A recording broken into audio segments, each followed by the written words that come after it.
And उसी के साथ मैं हिमाचल प्रदेश की first wheelchair user MBBS student हूँ।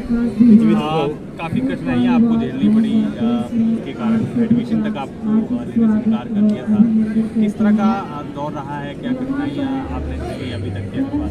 देखिए, मैंने 2022 में नीट UG 2022 की परीक्षा दी थी, जिसे मैंने अपने पहले ही अटेम्प्ट में पास कर लिया था।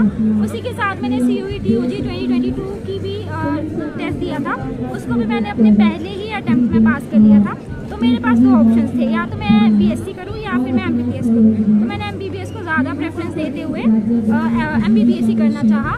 लेकिन जो गाइडलाइंस हैं according to government of India, जो अभी PWD के जो बच्चे हैं उनको अपनी डिसेबिलिटी को वेरीफाई करवाना पड़ता है नीट इम्प्लीमेंट हॉस्पिटल में। तो मैंने जाके GMCH चंडीगढ़ में उसको वेरीफाई करवाया था, जिन्होंने मुझे MBBS करने के लिए एलिजिबल किया था।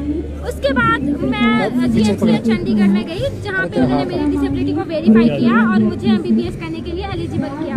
आफ्टर दैट मुझे टांडा मेडिकल कॉलेज MBBS करने के लिए मिला, जहाँ जब मैं वहाँ एडमिशन लेने गई तो वहाँ पे मेरी डिसेबिलिटी को दोबारा वेरीफाई किया। तो उन्होंने मेरी डिसेबिलिटी को 90% बताया था, जिसकी वजह से मैं MBBS करने के लिए डिस्क्वालीफाई थी। लेकिन मेरे पास एक और ऑप्शन था, एक अच्छे मेडिकल कॉलेज में जाने का, ऑल इंडिया के थ्रू। तो मैंने ऑल इंडिया की जो सेकेंड राउंड की काउंसलिंग है उसमें पार्टिसिपेट किया था। उसमें जो है मुझे दिल्ली का एक कॉलेज मिला। तो दिल्ली कॉलेज जाने से पहले मतलब एक ही मन में सवाल आया कि पहले जो ये इनजस्टिस हुआ है, या जो ये इतनी ज़्यादा डिसेबिलिटी में इतनी ज़्यादा मतलब वेरिएबिलिटी है, तो पहले इसको क्लियर करेंगे, उसके बाद ही MBBS करेंगे। तो मैंने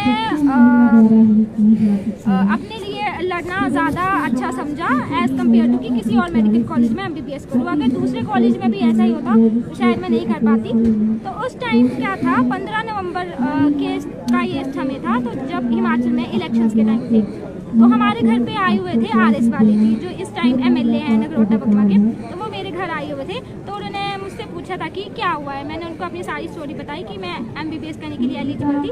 after that Tanda medical college में मुझे डिस्क्वालीफाई किया था, तो उनको मैंने सब बताया। तो उन्होंने मुझे एक रास्ता बताया अपना, एक उनके जो खुद के वकील हैं, आई थिंक उनके कज़न है, उन्होंने मुझे उनसे मिलवाया, जिन्होंने मेरी एक हाई कोर्ट में प्रेजेंटेशन प्रिपेयर की थी और मुझे कहा था कि हाई कोर्ट जाने से पहले हमें गवर्नमेंट में ट्राई करना है। तो उसी के थ्रू मैंने जो हिमाचल प्रदेश की जो बाकी की हायर अथॉरिटीज़ हैं उनको लेटर्स लिखे, लेकिन मुझे कोई रिस्पॉन्स नहीं आया। उसके बाद मेरी मम्मा को प्रोफेसर अजय श्रीवास्तव जी का नंबर मिला था। मम्मा ने उनसे बात की, तो सर ने कहा कि ये बहुत ही बड़ा इनजस्टिस है, तुम्हारा सिर्फ हाई कोर्ट ही तुम्हें न्याय दिलवा सकता है, तो तुम्हें हाई कोर्ट में रिट करनी पड़ेगी। तो सर ने मेरी न्यूज़ लगवाई थी न्यूज़पेपर्स में, काफ़ी न्यूज़ आई।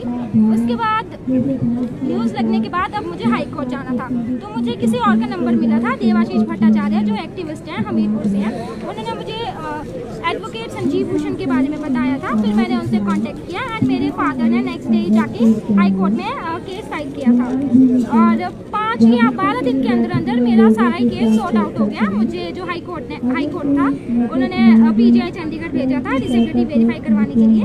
तो वहाँ पे जाके मैंने अपनी डिसेबिलिटी को वेरीफाई किया। उन्होंने भी मेरी डिसेबिलिटी को 78% ही बताया, जैसे GMCH चंडीगढ़ ने बताया था, और नॉन प्रोग्रेसिव। उसके बाद केस जो था वो मेरी साइड था, एंड जब मैं टांडा मेडिकल कॉलेज गई तो उन्होंने मुझे एडमिशन दे दिया, क्योंकि मुझे एलिजिबल कर दिया गया था MBBS करने के लिए। जिस तरह से आपको 78% आपकी आएगी, तो क्या कठिनाइयाँ रहती है जीवन में? अभी तक काफ़ी संघर्ष आपने किया है, और डॉक्टरी क्यों पढ़ना है? देखिए, जैसे अभी डिसेबिलिटी 78% है, जिसके थ्रू मैं थोड़ा भी नहीं चल पाती हूँ, I have to use wheelchair.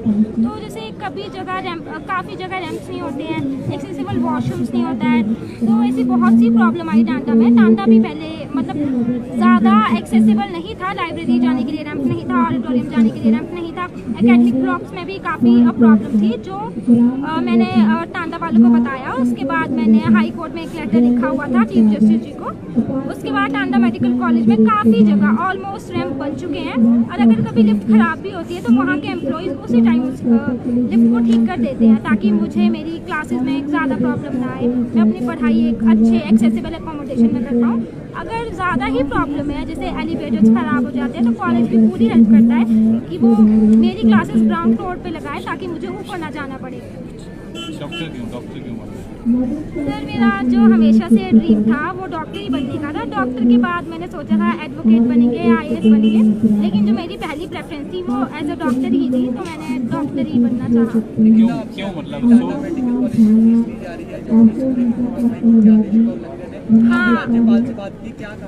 हाँ, जैसा कि जब मेरी एडमिशन हुई थी टांडा मेडिकल कॉलेज में, तो प्रोफेसर अजय श्रीवास्तव जी ने मुझे एक प्रेजेंटेशन दी थी। शायद वो हाई कोर्ट के ऑर्डर थे, हाई कोर्ट के ही ऑर्डर थे जो मैंने टांडा में सबमिट करवाए थे, और उसके जो कॉपी अपने पास भी रखी थी, लेकिन वहाँ से कोई रिस्पॉन्स नहीं आया। आई थिंक गवर्नमेंट ने उसको बहुत ही राइट लिया है। मैंने अपनी सेकेंड ईयर की फीस भी सबमिट करवाई है, जो कि नहीं करवाना चाहिए था।